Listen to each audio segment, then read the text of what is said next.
LuckyLarsonTV.com, your resource for real estate investing information. In these webcasts, we discuss finding, financing, fixing, floating, and flipping your real estate deals, whether it's your first home or your 20th. I, Lucky Larson, the wealthy surfer, am a real estate investor, not an agent or broker or real estate attorney. That's my disclaimer. Now, I have purchased dozens of properties in 3 different states. I will give you the tips and tricks that you need, and some of them real estate agents and lenders don't want you to know about. Now, I draw upon my knowledge as well as the insights of fellow investors, appraisers, and other real estate professionals. Your emails and tips and comments are also welcome, especially the nice ones. Today, we will talk about short sales. We will give you the dirt on lease options, and then I, Lucky Larson, will look into my crystal ball and predict the future of the real estate market for you.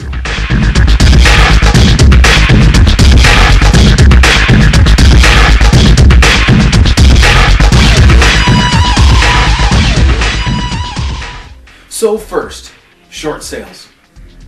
When trying to find real estate deals in our current 2009 market, you are likely to come across properties advertised as short sales. Just so you know, they have nothing to do with dwarfs or gnomes. The word short here also has nothing to do with the amount of paperwork or duration of time needed to complete the sale of a property. A short sale is actually when a seller is willing to sell a home for a price that is less than or short of what is actually owed on the property. Now, why would they do this? One reason: to avoid foreclosure. For instance, when a home or condo or piece of land is actually worth less than the current mortgage or mortgages on the property. Now, why would a bank accept an offer short of the mortgage? Meaning that the lender would lose money. Again, they might consider this kind of an offer to avoid a lengthy, costly foreclosure and eviction process. Just know that when you see an ad for a short sale listing, it can take 1 to 6 months to even get an answer from a lender. And the answer might just be no. Now, you can get bargains by making offers on short sale property listings.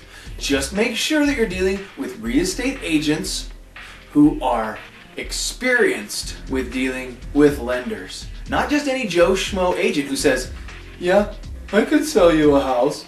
No, not gonna work. Also make sure if you're gonna deal with short sales that you bring along with you a very big suitcase full of patience. Good luck and happy hunting.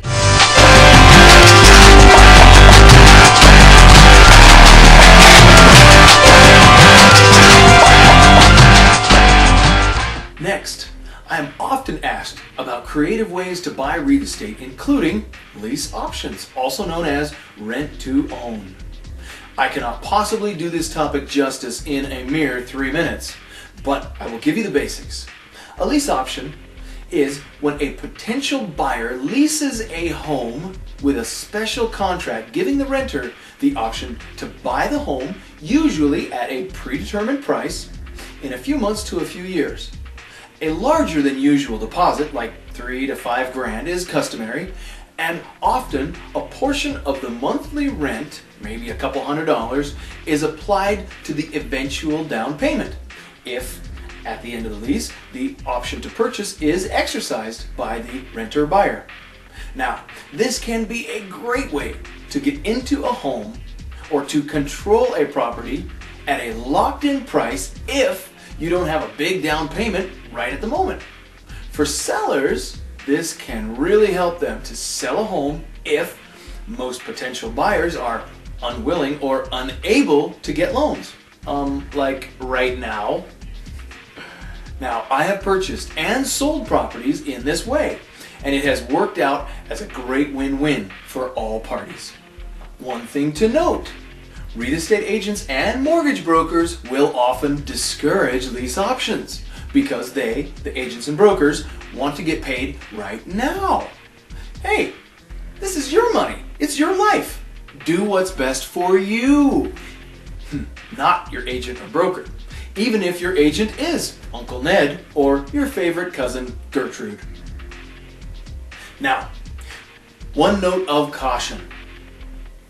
It is becoming a little too common that some homeowner sellers will write up a lease option contract, take deposits and high monthly rents, just to then neglect the mortgage and let the house fall into foreclosure.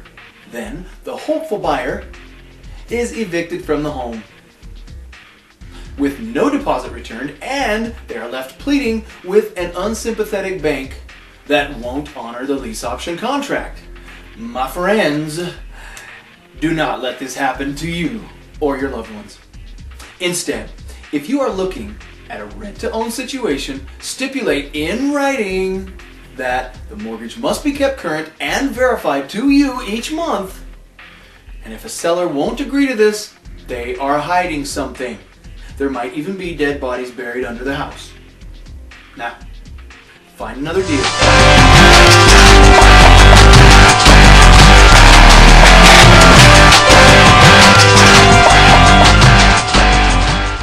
And finally, everybody wants to know, where is the real estate market headed in 2009? Oh, I, the great Swami, will look into my crystal ball right here, and I will tell you what I am seeing for the future of the real estate. Ooh. Okay, actually, yes, this is a towel on my head, and this is my kid's snow globe. And actually, my predictions are based not so much on mysticism as they are on a semi-educated guess. First, remember that every area of the country is a different real estate niche market. When most cities in California and Florida were jumping in price by 25% each year, most cities in Ohio, South Carolina, and Texas saw prices as flat as, well, Texas. Likewise, those areas that went up the most have now dropped the most, while the flat areas that we mentioned, along with many others, are still flat. Now, some areas like Detroit, Michigan, closely tied to the auto industry, will probably not see property values increase in any significant way for a very long time, unless the auto industry makes a miraculous recovery. Fat chance anytime soon. As for the overall real estate market, a general rule is the higher they rise, prices that is, the harder they fall. It's also true, though, that usually the harder they fall, the higher they bounce. Now, I believe that the most popular areas of the U.S., like San Diego, Miami, Florida, Boston, Massachusetts, Dog's Breath, Minnesota, okay, maybe 3 out of 4, will all see their prices bottom out later this year. No matter what the area, though, here are the signs to look for that will bring about the next wave of home price increases. First, loan terms will loosen up. Oh sure, rates are going down, but the terms and requirements are still too tight. We're talking grandma's girdle here. They have to loosen up. Number 2, rents will be high relative to comparable mortgages. High enough to make tenants contemplate murdering their landlords. Or at least make tenants look really hard at home ownership. Number 3, available housing inventory, that is number of units, not price, number of units, will drop significantly by 30 to 40% from current levels as of early 2009. When these 3 things happen, the price bounce has begun in your area. Oh, our producer says we have time for one email. Dave in Arizona writes, "Hey Lucky, is a ski condo or a beach house a better investment as a second home?" Well, Dave, any property can be a good value and a great investment at the right price. I love snowboarding and surfing, but all things being equal, I'm gonna have to go with the beach house, Dave. Now, we're glad you could join us here on LuckyLarsonTV.com. check out our favorite links and sponsors, and join us next time for the most important information you can get on real estate investing right here on LuckyLarsonTV.com.